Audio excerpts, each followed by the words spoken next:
Assalamualaikum warahmatullahi wabarakatuh.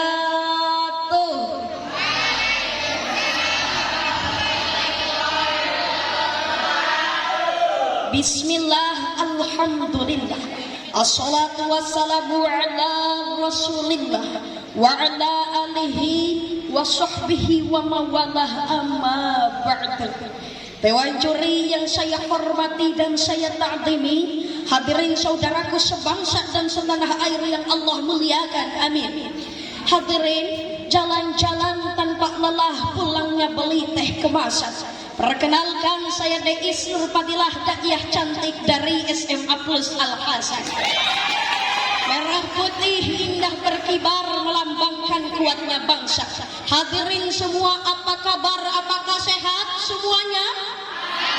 Alhamdulillah. Pada kesempatan yang mulia ini, saya akan menyampaikan sebuah pidato dengan tema Islam rahmatan lil alamin. Islam dibangun berlandaskan ar-rahmah atau kasih sayang.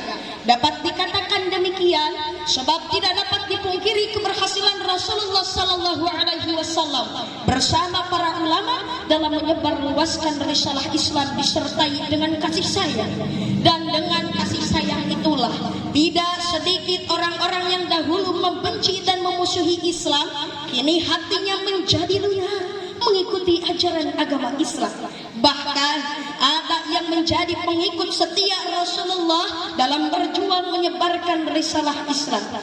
Hadirin, perlu kita ingat bahwasannya agama Islam merupakan agama yang indah, ajarannya yang tak susah, semua orang mampu melakukannya. Sebagaimana Imam Daruqutni meriwayatkan dalam hadisnya yang berbunyi, Al-Islamu ya'lu wa la yu'la alaih. Islam itu tinggi dan tidak ada yang mampu menandingi keunggulannya.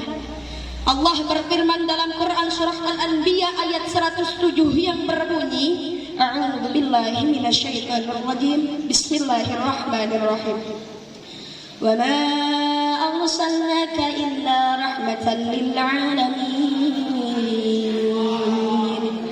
Dan tidaklah kami mengutus wahai kamu Muhammad melainkan untuk menjadi rahmat bagi seluruh alam semesta.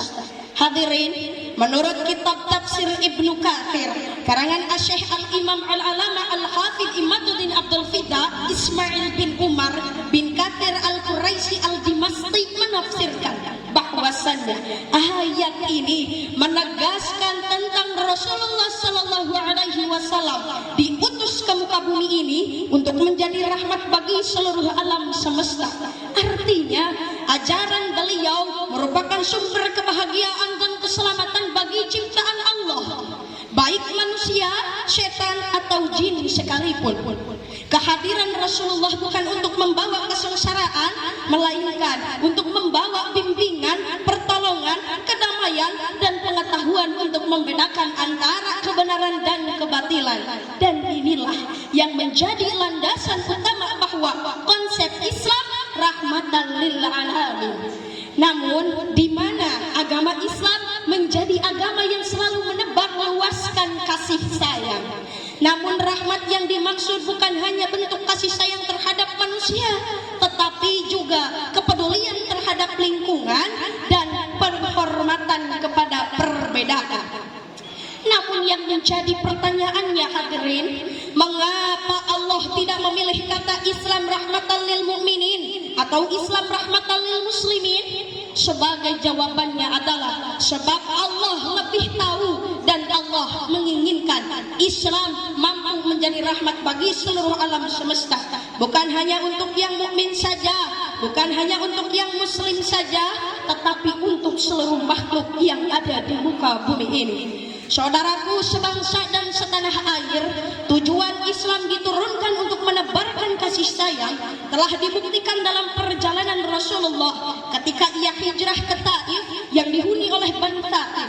Namun bukan sambutan yang baik yang beliau dapatkan, justru malah sambutan berupa kekerasan.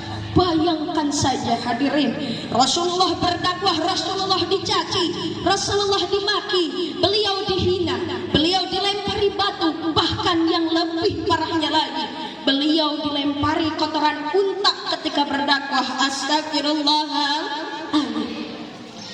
Dengan hati yang terluka melihat kejadian tersebut, malaikat Jibril tidak tega, sehingga ketika Rasulullah beristirahat di sebidang kebun, malaikat Jibril datang dan menawarkan untuk menimpakan gunung-gunung yang ada di negeri itu. Namun dengan kelembutan hati Rasulullah berdoa kepada Allah, Allahumma hdi qaumi fa innahum la ya'lamun. Ya Allah, tunjukkanlah kepada mereka bahwasanya mereka berbuat demikian karena mereka tidak mengetahuinya. Betapa Rasulullah menunjukkan bahwa Islam merupakan agama yang selalu menebar luaskan kasih sayang kepada seluruh makhluk yang ada di muka bumi ini, sekalipun kepada orang yang mencelakainya. Sebab Allah berfirman dalam Quran surah Al-Imran ayat 159 yang berbunyi, Fabima rahmatin minallahi linta lahum walau kunta faddan ghalidhal qalbi lanfaddu min hawlik fa'fu anhum wastaghfir lahum wasyawirhum fil amr. Shadaqallahul azim. Yang artinya, maka berkat rahmat Allah engkau wahai Muhammad bersikap lemah lembutlah kepada mereka. Sekiranya engkau berhati kasar dan bersikap keras, maka mereka akan menjauh darimu. Dan maka dari itu ampunilah, mohon ampunkanlah mereka dan bermusyawarahlah dengan mereka dalam urusan itu. Hadirin, andai Islam bukan agama yang rahmatan lil alamin, mungkin tradisi-tradisi yang ada di Nusantara akan hilang. Wayang kulit tinggal kulitnya, bahkan mungkin Candi Borobudur akan retak dengan tanah. Maka dari itu, dalam konsep Islam rahmatan lil alamin, ada 3 prinsip yang wajib dimiliki oleh setiap kaum muslim. Yang pertama adalah konsep Islam anti kekerasan.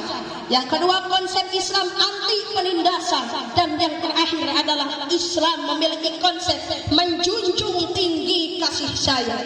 Ketiga prinsip inilah yang mampu mewujudkan misi bahwa Islam adalah agama yang rahmatan lil alamin. Maka dari itu hadirin, dapat kita tarik kesimpulannya, mari kita tegakkan ketiga prinsip tersebut agar terwujudnya Islam rahmatan lil alamin. Jika ketiga prinsip tersebut telah terwujud dalam kehidupan kita, maka insya Allah dakwah Islam akan senantiasa berhasil dan agama Islam akan menjadi agama yang selalu didambakan keberadaannya. Demikian yang dapat saya sampaikan. Mohon maaf atas segala kesalahan. Doraemon makan lumpia, lumpianya sangat manis enak habis. Sampai jumpa dengan saya Dais Nurfadilah, dakwah manis dari Ciamis. Wabillahi taufiq wal hidayah waridha wal hidayah. Wassalamualaikum warahmatullahi wabarakatuh.